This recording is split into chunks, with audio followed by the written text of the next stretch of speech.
Hello प्यारे बच्चों, कैसे हैं आप सभी। आज की इस क्लास में हम आपको जो है ज्योग्राफी के 10 गो VVI लॉन्ग क्वेश्चन आंसर बताएंगे और 10 गो में से 2 गो क्वेश्चन जो है आपके एग्जाम में आने की पूरी संभावना रखती है।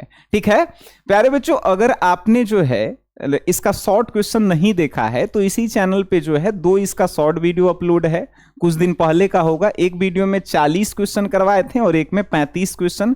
वहीं से शॉर्ट क्वेश्चन आपके एग्जाम में आएंगे और लॉन्ग क्वेश्चन जो है यहां से आएंगे। ऑब्जेक्टिव आप पूछेंगे कि कहां से आएंगे, तो इसी चैनल पे पिछले साल का लाइव क्लास ज्योग्राफी का जो है ऑब्जेक्टिव हुआ था जिसमें 400-500 क्वेश्चन हुए थे, वो जाकर देख सकते हैं। वहां से जो है शॉर्ट ऑब्जेक्टिव क्वेश्चन आपके बन जाएंगे।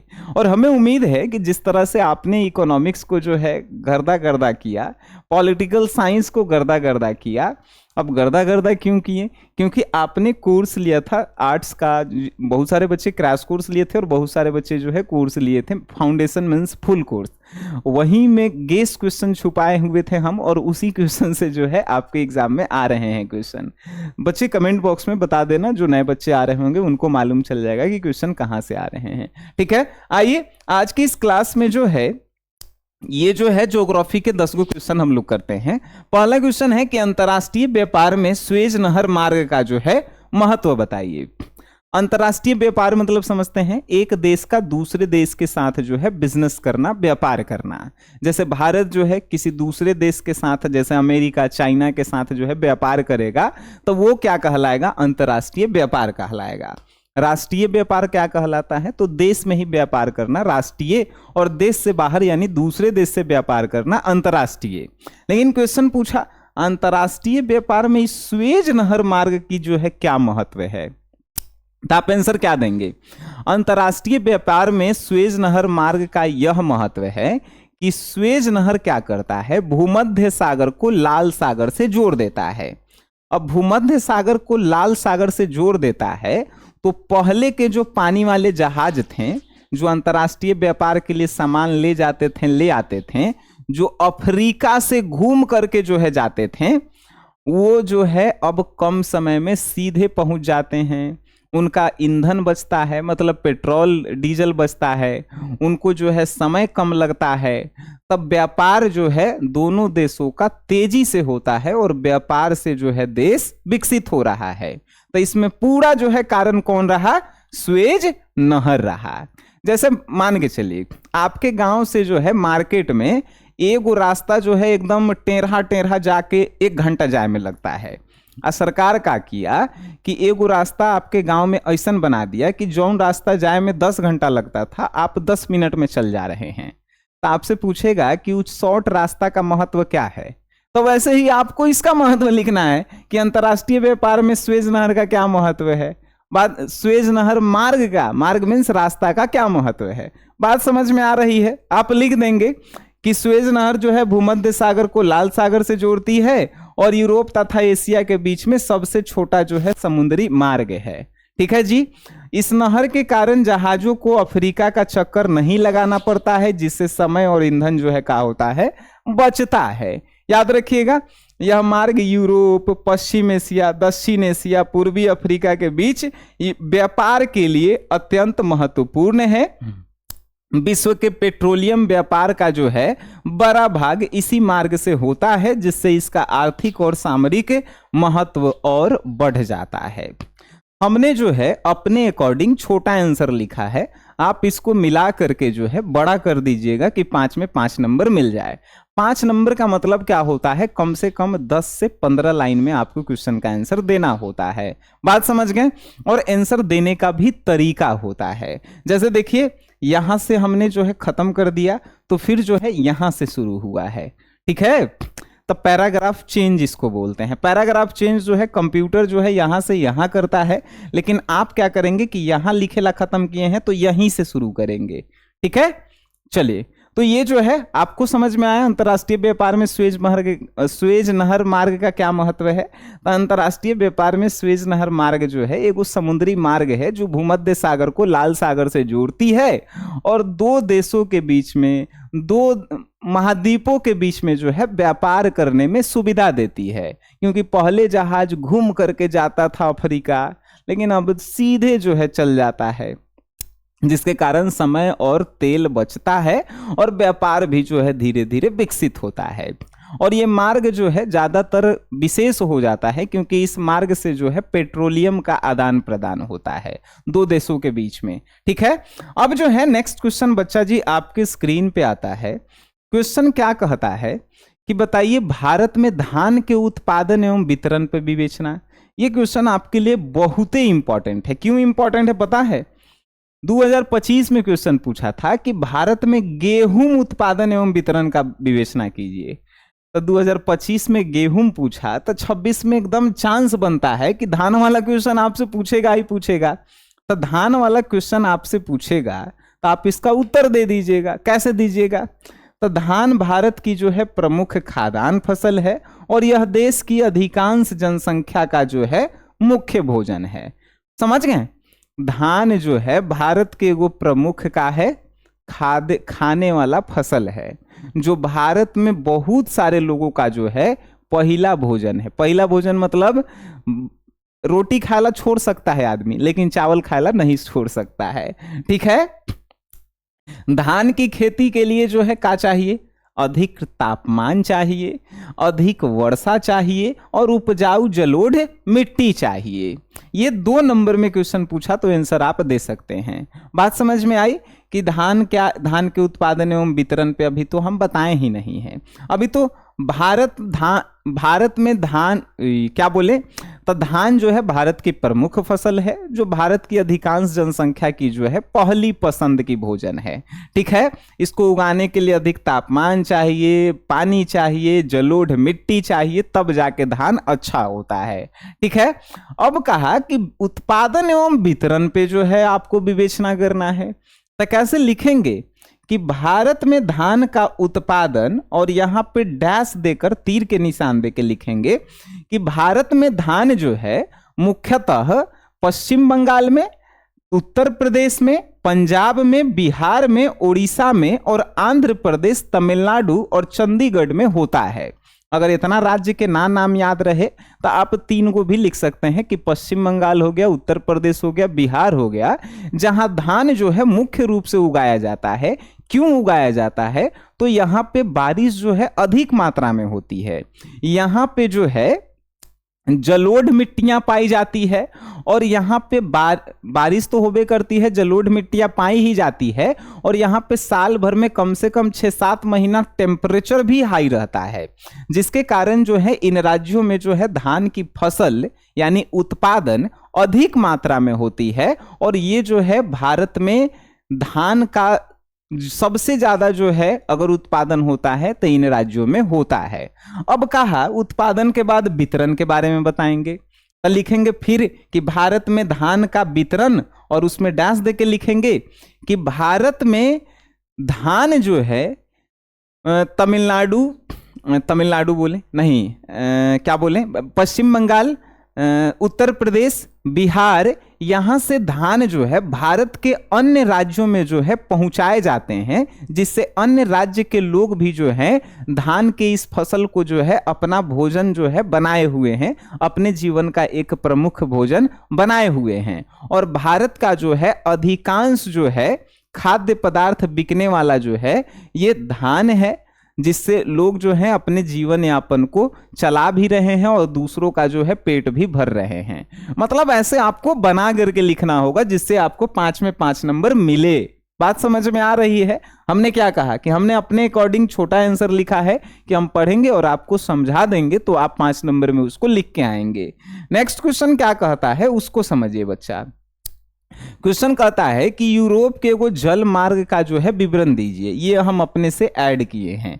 क्वेश्चन सिर्फ ये था कि यूरोप के एक जल मार्ग का विवरण दीजिए, यानी यूरोप में एगो जल मार्ग है जेकर नाम है राइन जल मार्ग। तो हम सोचे उसी के बारे में विवरण दे देते हैं, आप भी लिख सकते हैं। तो आप क्या लिखेंगे कि यूरोप में एगो राइन जल मार्ग है, यूरोप का जो है राइन जलमार्ग है जो सबसे महत्वपूर्ण आंतरिक जलमार्ग है। यह स्विट्जरलैंड से निकल करके जो है जर्मनी और नीदरलैंड से होकर उत्तरी सागर में जाकर का होता है, गिरता है। यह कोयला के लिए, लोहा के लिए, रसायन और औद्योगिक वस्तुओं के लिए परिवहन के लिए अत्यंत उपयोगी है। इसके किनारे जो है अनेक औद्योगिक नगर विकसित हुए हैं, जिससे यह यूरोप की आर्थिक रीढ़ जो है माना जाता है। अब आप कहेंगे कि सर हमारा तो याद नहीं हुआ, तो देखिए यूरोप के एक महत्वपूर्ण जल मार्ग है। जल मार्ग मतलब समझते हैं ना, सड़क मार्ग सड़क को कहते हैं, जल मार्ग मतलब कि जल मार्ग मतलब समुद्र में, नदी में जिस रास्ते पे नाव जहाज चलता है, ठीक है, उसी को जल मार्ग कहते हैं। तो यूरोप का एक बहुत अच्छा और सबसे प्रमुख जलमार्ग है जिसका नाम है राइन जलमार्ग। राइन जलमार्ग जो है स्विट्जरलैंड से निकल करके जर्मनी और नीदरलैंड में जाकर के गिरती है, यानी मिलती है, ठीक है। और इस जलमार्ग से जो है ज्यादातर विदेशी व्यापार होते हैं, और विदेशी व्यापार में जो है वस्तुओं का आदान प्रदान होता है, जैसे कि कोयला का व्यापार इसमें होता है, लोहा का व्यापार होता है, और रसायन मीन्स केमिकल चीजों का, और औद्योगिक व्यापार जो है इससे ज्यादातर होते हैं। ये जो है राइन जलमार्ग बहुत फेमस है और बहुत जो है सीधा सीधा मतलब कि कम दूरी का जो है राइन मार्ग है यूरोप के देशों को जो है जोड़ने के लिए। इसीलिए जो है लोग इस मार्ग से जो है व्यापार करते हैं, यूरोप के जो देश हैं, ठीक है। तो ये आप जो है आप अपने अकॉर्डिंग इसको भी जो है बना करके लिख सकते हैं बाबू। क्वेश्चन है कि कृषि कार्य को प्रभावित करने वाले कारक बताइए। बताइए जी कि कृषि यानी भारत की कृषि जो है वो प्रभावित होती है, आप किस किस कारण है जिससे वो प्रभावित होती है। जैसे हम आपसे कहें कि कोई एगो पढ़े वाला बच्चा है जो कौन कौन कारण से प्रभावित होता है, अब कारण बहुत सारा है कि मोबाइल से वो प्रभावित हो रहा है, नहीं पढ़ रहा है, मोबाइल से पढ़ भी रहा है कोई बच्चा और कोई नहीं पढ़ रहा है, टीवी से प्रभावित होता है, दोस्त यार से प्रभावित होता है। तो वैसे ही आपको बताने हैं कि कृषि कार्य जो है किन किन चीजों से प्रभावित होता है, रीजन आपको बताने हैं, और हर एक रीजन का वर्णन करना है, ध्यान रखिएगा, ठीक है। तो कृषि जो है प्राकृतिक और मानवीय दोनों प्रकार के प्रभावित होने वाले हैं। मतलब कृषि जो है मानव से भी प्रभावित होते हैं और भगवान से यानी प्राकृतिक रूप से भी प्रभावित होते हैं। और प्राकृतिक कारकों में जो है सबसे पहला जलवायु है।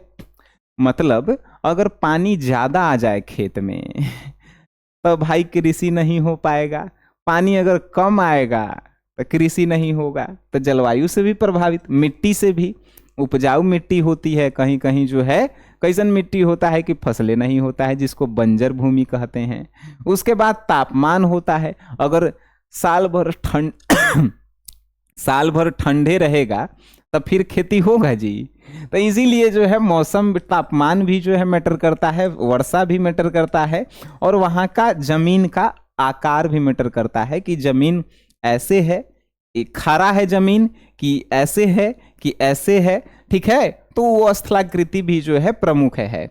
और मानवीय कारकों में जो है सिंचाई है, उन्नत बीज है। अगर सिंचाई अच्छा से कीजिएगा मतलब कि पानी उनी आदमी अगर खेत में अच्छा से पटाए तब बढ़िया से फसल होगा।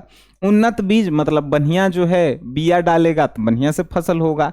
उर्वरक मतलब बढ़िया खाद डालेगा। उसके बाद तकनीक मतलब मशीन वगैरह का उपयोग करेगा। श्रम मतलब मजदूरी, और सरकारी नीतियों का अगर पालन करता है तो उस सभी से कृषि जो है क्या होती है, कृषि उत्पादन में वृद्धि होती है। और ये सब नहीं करेगा तो कृषि में जो है घटोतरी होगी। अब आप लिखेंगे इस क्वेश्चन का आंसर कैसे, तो आप लिखेंगे कि कृषि कार्य को प्रभावित करने वाले जो है मुख्य रूप से दो कारक है।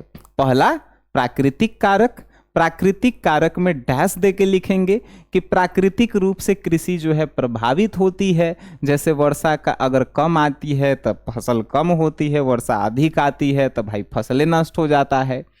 जैसे अम्ल वर्षा होगी तो फिर फसल नष्ट हो जाएगा।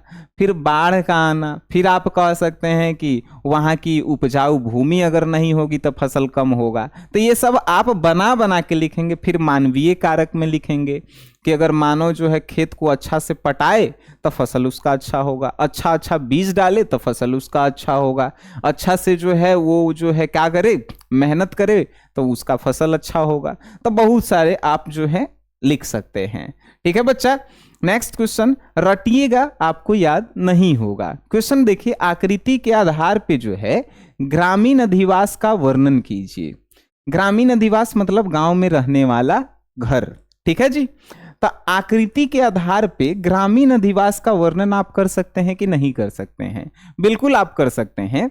गांव में देखे हैं, गांव में जो है देखिएगा कि कोई कोई जो है रोड के किनारे होता है घर, मतलब उसको रेखीय घर बोलते हैं, खाली रोड के किनारे। कोई कोई जो है गोल एकदम बना करके घर जो है, घर मतलब 10 गो घर है, एकदम गोल की तरह लगता है, दूर से देखने पे लगता है कि गोल एकदम सब कोई घर बनैले है। फिर कोई कोई देखिएगा तो गांव जो है चौड़ा रहता है, चौकोर रहता है। तो बहुत सारे आकार होते हैं गांव में रहने के लिए। देखिए, आकृति के आधार पे ग्रामीण अधिवासों को रेखीय, सघन, वृत्ताकार और बिखरे हुए अधिवासों में जो है बांटा गया है। मतलब गांव में जो है, जो रोड के किनारे घर हैं, जैसे देखिए ये रोड है, यहाँ पे घर है, यहाँ पे घर है, यहाँ पे घर है, यहाँ पे घर है, यहाँ पे घर है, ये सब घर है।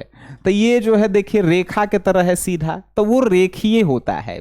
सघन क्या होता है? तो गांव में एकदम खिंचबिचा के जो है एकदम सटले सटले घर बनैले है, तो वो क्या कहलाएगा? सघन कहलाएगा। वृत्ताकार मतलब क्या होता है? तो गोल, जैसे एकदम ऐसे गोल बनैले है सब घर, ऐसे ऐसे जो है घर बनैले है, ठीक है, अब बीच में खाली है, तो वो जो है वृत्ताकार। बिखरे हुए मतलब 4 गो गांव में ईजा घर है, 4 गो सवांग ईजा है सब, फिर 4 गो सवांग ईजा है सब, 4 गो सवांग फिर ईजा है सब, तो ये क्या कहलाएगा बाबू? बिखरे हुए। बात समझ में आपको आ रही है कि ग्रामीण अधिवास में जो है ये 4 प्रकार के जो हैं क्या होते हैं? आकृति के आधार पे गांव ग्रामीण अधिवास को 4 आधार पे बांटा गया है: रेखीय, सघन, वृत्ताकार और बिखरे हुए अधिवास। अब सबको आप आराम से लिख सकते हैं कि नहीं लिख सकते हैं?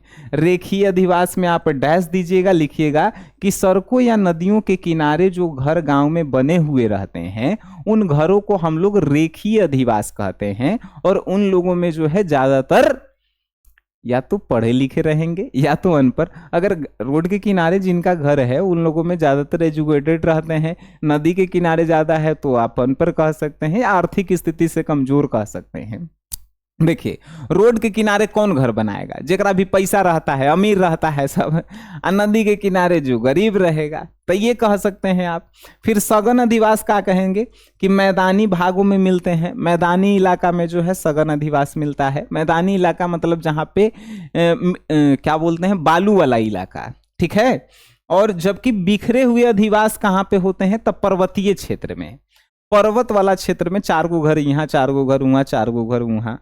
उसके बाद जो है भौगोलिक, उसके बाद क्या था? बिखरे हुए जो है पर्वतीय में, और सघन जो है मैदान में, और एक और क्या था? वृत्ताकार जो है आप क्या बताएंगे कि वृत्ताकार जो है नदियों के किनारे होता है, नदियों सड़कों के किनारे भी जो है वृत्ताकार होता है। तो ये जो है आप अपने अकॉर्डिंग जो है डैश दे करके जो है सब में लिखेंगे। जब आप समझ जा रहे हैं तो आप आराम से लिख सकते हैं, ठीक है। चलिए, नेक्स्ट क्वेश्चन है आपके स्क्रीन पे कि प्रवास के सामाजिक जननांकीय परिणाम जो है आपको बताना है। देखिए, सबसे पहले समझिए कि प्रवास बाबू होता क्या है। प्रवास मतलब कि हम अपन गांव शहर छोड़ के कोई दूसर गांव शहर या दूसर देश में जाके रह रहे हैं, तो वो कहलाता है प्रवास, ठीक है। अभी प्रवास से जो है समाज पे क्या असर पड़ता है, समाज पे क्या असर पड़ता है, क्या परिणाम निकलता है, वो आपको बताने हैं, उसका वर्णन भी करना है। तो देखिए, जब कोई व्यक्ति आपके गांव से चल जाएगा, दूसर गांव में रह लगेगा, वही जे कमाएगा वही जे खाएगा, तो क्या जो है प्रभाव पड़ेगा? गांव की जनसंख्या कम होगा। दूसरा, जहां जाएगा, जहां जो है भाई हो जा, तो एक बार जाके बिल्डिंग नहीं है बना लेगा, तो वहां पे जो है शहर में झुट्टी पट्टी जो है जनसंख्या बढ़ेगा, वहां पे गांव की जनसंख्या घटेगा, और शहर में जाके झुग्गी झोपड़ी जनसंख्या जो है बढ़ेगा। तीसरा रीजन क्या होगा? गांव में परिवार छूट जाता है, परिवार टूट जाता है। चौथा रीजन क्या होगा? चौथा रीजन होगा कि उसकी जो है आर्थिक स्थिति पहले से जो है अच्छी हो जाती है, क्योंकि गांव से वो शहर क्यों गया? पैसा कमाने के लिए। तो उसका जो है आर्थिक स्थिति अच्छा हो गया। तो ये सभी जो है कारण आप लिखेंगे कि प्रवास से जनसंख्या का असंतुलन उत्पन्न होता है। ग्रामीण क्षेत्रों में युवाओं की शहरों की ओर जाने से गांवों में श्रम की कमी हो जाती है, गांव में मजदूरों की कमी हो जाती है। सामाजिक रूप से परिवार टूटते हैं, शहरी में झुग्गी झोपड़ी बढ़ जाती है, सांस्कृतिक संघर्ष होने लगते हैं। जननांकीय दृष्टि से नगरों में जनसंख्या घनत्व जो है फिर बढ़ जाता है। मतलब शहर में जो है एकदम खिंचाखिंची जो है, मतलब आसपास जो है जनसंख्या हो जाता है, तो उसको कहते हैं जनसंख्या घनत्व बढ़ जाना। तो इसको भी आप बना के लिख सकते हैं। कैसे लिखेंगे? तो प्रवास के सामाजिक जननांकीय परिणाम ये हैं, ऐसे लिखेंगे कि प्रवास के सामाजिक जननांकीय परिणाम निम्नलिखित हैं। पहला लिखेंगे का गांवों की जनसंख्या घटना, दूसरा लिखेंगे समाज में परिवार टूटना, तीसरा लिखेंगे शहरों में झुग्गी झोपड़ियों की संख्या बढ़ना, और चौथा शहरों की घनत्व जो है बढ़ जाती है। अब वो सब में डैश दे दे के जो है आप लिख सकते हैं। कैसे? तो परिवार की जनसंख्या घटना में, गांव की जनसंख्या घटना में कैसे लिखेंगे? तो जब कोई लड़का या लड़की या कोई व्यक्ति गांव से दूसरे शहर में कमाने के लिए प्रवास करता है तो गांव की जनसंख्या धीरे धीरे कम होती है, गांव में मजदूर करने वाले लोगों की संख्या भी कम होती है। दूसरी में क्या लिखेंगे कि भाई उसका परिवार जो है पहले जितना होता है उसके परिवार टूट करके अब कम हो जाते हैं, अलग अलग हो जाते हैं, वो लिखेंगे। तो सब आप जो है अपने से बनाकर बढ़िया से लिख सकते हैं यार। क्वेश्चन फिर जो है भारत के पेट्रोलियम संसाधन का वर्णन कीजिए। देखिए भारत के पेट्रोलियम संसाधन का वर्णन आप कैसे करेंगे? तब भारत का एक महत्वपूर्ण ऊर्जा संसाधन है, इसका उपयोग परिवहन, उद्योग और बिजली उत्पादन में किया जाता है। देखिए भारत के पेट्रोलियम संसाधन का वर्णन करना है, यानी भारत में जो है पेट्रोल का उपयोग जो है आप काहे के लिए करते हैं उसके बारे में पूरा वर्णन करना है। तो हम कैसे लिखेंगे कि भारत में पेट्रोलियम संसाधन का उपयोग जो है हम लोग निम्नलिखित प्रकार से करते हैं, या पेट्रोलियम संसाधन का प्रयोग निम्नलिखित तरीके से करते हैं। परिवहन के रूप में डैश दे के लिखेंगे कि भारत में जो भी गाड़ियां चलती है, जैसे इलेक्ट्रिक गाड़ियों को छोड़ करके, इलेक्ट्रिक मतलब बैटरी से लाइन से चले वाला गाड़ी, उस सब के छोड़ करके जितनी भी गाड़ियां हैं वो पेट्रोल के माध्यम से ही चलती है। तो आवागमन करने के लिए जो है भारत में जो परिवहन का उपयोग किया जाता है उसमें पेट्रोलियम संसाधन का ही उपयोग करते हैं। दूसरा क्या लिखेंगे? दूसरा लिखेंगे बिजनेस करने में, तो उद्योग करने में लिखेंगे। उद्योग करने में डैश देके क्या लिखेंगे कि भारत में ज्यादातर व्यापार यानी बड़ा बड़ा जो फैक्ट्री है, बिजनेस है, वो पेट्रोलियम ईंधन के सहारे ही चल रही है, क्योंकि उनका मशीन जो है पेट्रोल डीजल से ही चलता है। ठीक है। तीसरा क्या लिखेंगे? तीसरा लिखेंगे बिजली बनाने में। भारत में जो है ज्यादातर बिजली बनाने में जो है पेट्रोल का उपयोग हम लोग करते हैं, क्योंकि भारत की जनसंख्या के अनुसार बिजली खपत ज्यादा है, तो सरकार जो है पेट्रोल का, डीजल का उपयोग करके जो है बिजली बनाने में सहयोग करती है। ठीक है, तो ये सब ऐसे लिखना है। अब पूछ देगा कि भारत में प्रमुख पेट्रोलीय क्षेत्र कहाँ है? असम में, मुंबई में, गुजरात में, कृष्णा गोदावरी बेसिन देश में अपनी आवश्यकता एक बड़ा भाग जो है आयात करता है। मतलब भारत में पेट्रोल जो है असम, मुंबई, गुजरात, कृष्णा गोदावरी नदियों में जो है का होती है, निकाला जाता है, और अपनी आवश्यकता से एक बड़ा आयात जो है करता है। आयात मतलब आना मतलब दूसरे देशों से भी भारत जो है पेट्रोल डीजल जो है लेता है। ठीक है, चलिए नेक्स्ट क्वेश्चन जो है कि रोपण कृषि की विशेषता बताइए। आइए जी, ऑब्जेक्टिव में एक क्वेश्चन पूछता है कि रोपण कृषि निम्न में से कौन फसल है? देखिए चाय, कॉफी, रबर, गन्ना, ये सब रोपण कृषि है। अच्छा, इसको रोपण कृषि क्यों कहा गया? रोपण कृषि इसलिए कहा जाता है कि एक बार फसल इसको बोइए और कम से कम 2-3 साल काट के खाइए। मतलब एक बार बिया डाल दिए तो 2-3 साल तक आप खाते रहिएगा, कोई रोके टोके वाला नहीं है। बात समझ में आया? इसीलिए इसे रोपण कृषि कहते हैं। तो कहिएगा आपकी रोपण कृषि एक व्यावसायिक कृषि है जिसमें एक ही फसल बड़े क्षेत्र में उगाई जाती है, जैसे चाय हो गया, कॉफी हो गया, रबर हो गया, गन्ना हो गया। ठीक है जी। यह उष्णकटिबंधीय क्षेत्र में होता है, इसके लिए अधिक पूंजी अधिक मजदूर और आधुनिक तकनीक की जो है आवश्यकता होती है। आपको क्या लगता है, इतना लिखेंगे आपको 5 नंबर मिल जाएगा? ये 2 नंबर मिलेगा। आपको 5 नंबर के लिए क्या करना होगा, तो रोपण कृषि की विशेषताएं जो है निम्नलिखित है। पहले तो ये लिखेंगे कि रोपण कृषि क्या है। तो रोपण कृषि जो है एक व्यावसायिक कृषि है, जिसमें रोपण कृषि जो है एक व्यावसायिक कृषि है जो बड़े क्षेत्रों में जो है एक व्यवसाय के रूप में जो है उगाया जाता है, जैसे चाय, कॉफी, रबर, गन्ना, ये सब। अब कहेंगे कि इनकी निम्नलिखित विशेषताएं हैं। निम्नलिखित विशेषताएं हैं कि ये ज्यादातर जो है उष्णकटिबंधीय क्षेत्रों में पाए जाते हैं। उष्णकटिबंधीय क्षेत्र उस स्थान को बोलते हैं जहां पे पानी की मात्रा कम होती है, बारिश की मात्रा कम होती है और वहां की मिट्टी जो है थोड़ा कम उपजाऊ कह सकते हैं, ठीक है, होती है। और इन सभी मतलब कि रोपण कृषि को उगाने के लिए जो है अधिक मेहनत करना पड़ता है, नए नए तकनीक यानी टेक्निकल चीज़ों का उपयोग करना पड़ता है, और भी बहुत सारी चीज़ें हैं जो आप लिख सकते हैं, ठीक है। आइए नेक्स्ट क्वेश्चन बच्चा जी आपके स्क्रीन पे है। क्वेश्चन है कि अंतर्राष्ट्रीय व्यापार में जो है, अंतर्राष्ट्रीय व्यापार में उत्तरी अटलांटिक समुद्री मार्ग का महत्व का वर्णन कीजिए। देखिए, अंतर्राष्ट्रीय व्यापार में यह मार्ग यूरोप और उत्तरी अमेरिका को जोड़ता है। यह विश्व का सबसे व्यस्त समुद्री मार्ग है।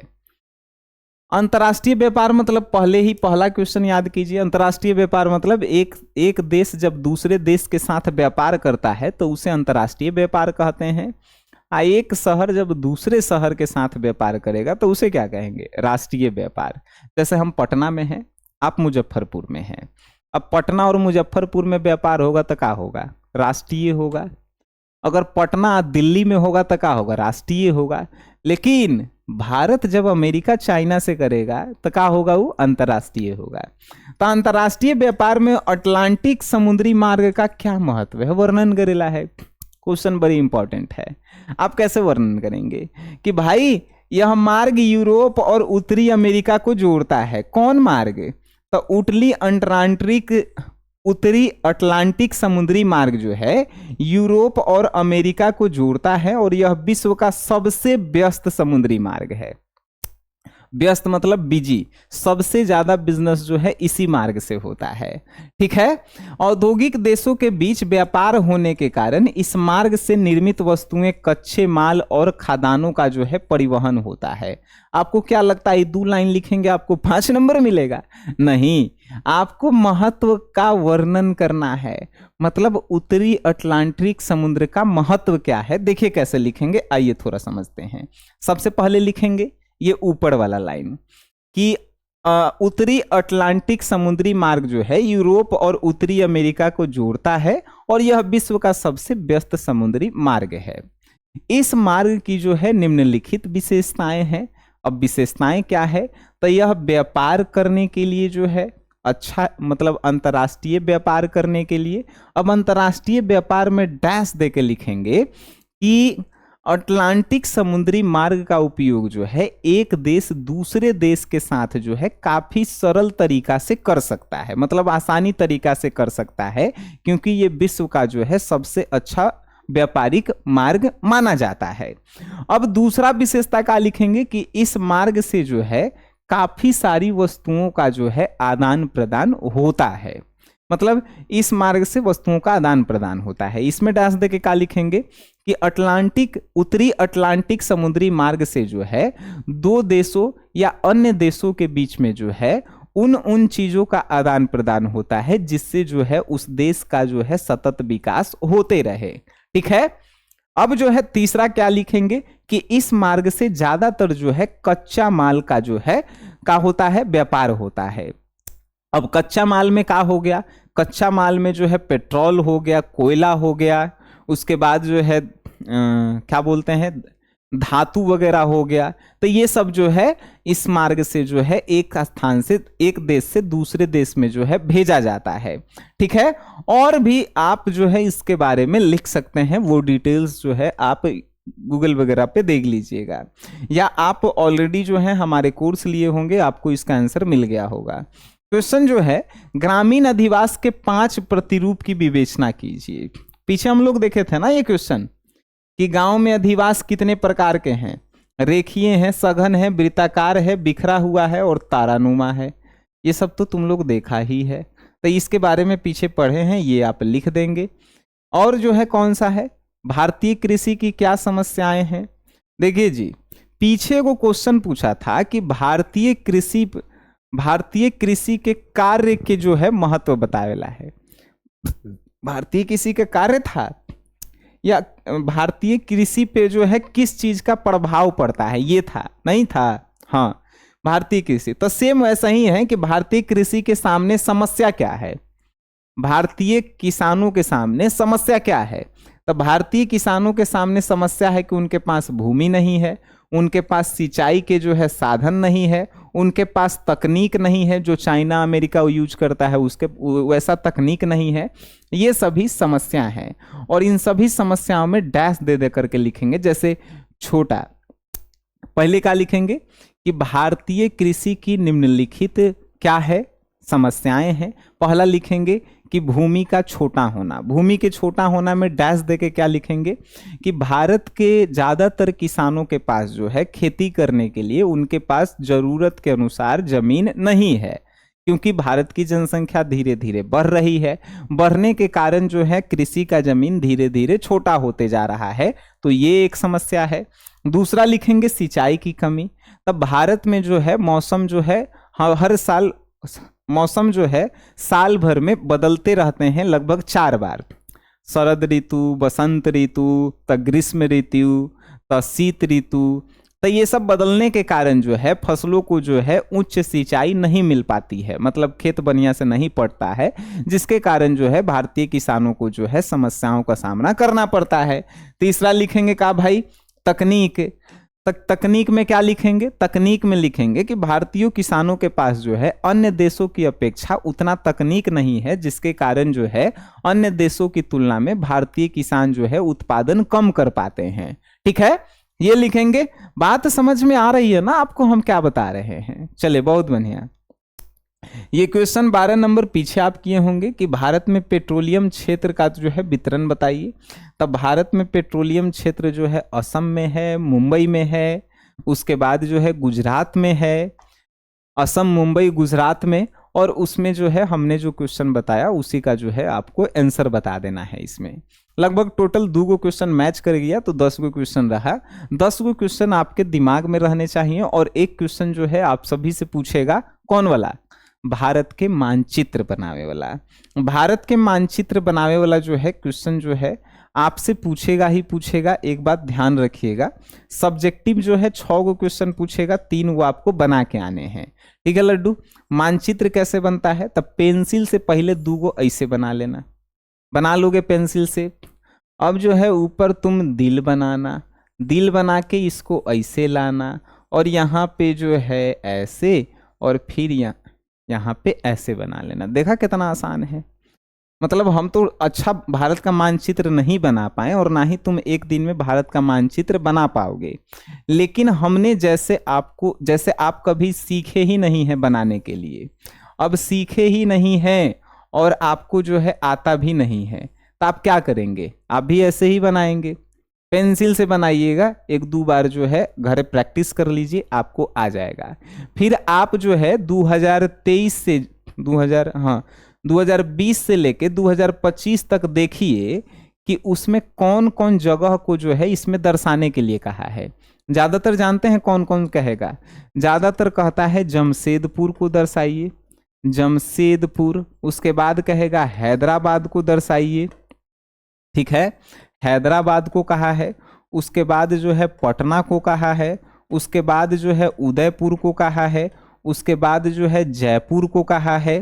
ठीक है, तो ये सब शहर जो है काफ़ी ज़्यादा इम्पॉर्टेंट है कि इसमें है कहाँ वो आपको बताने हैं।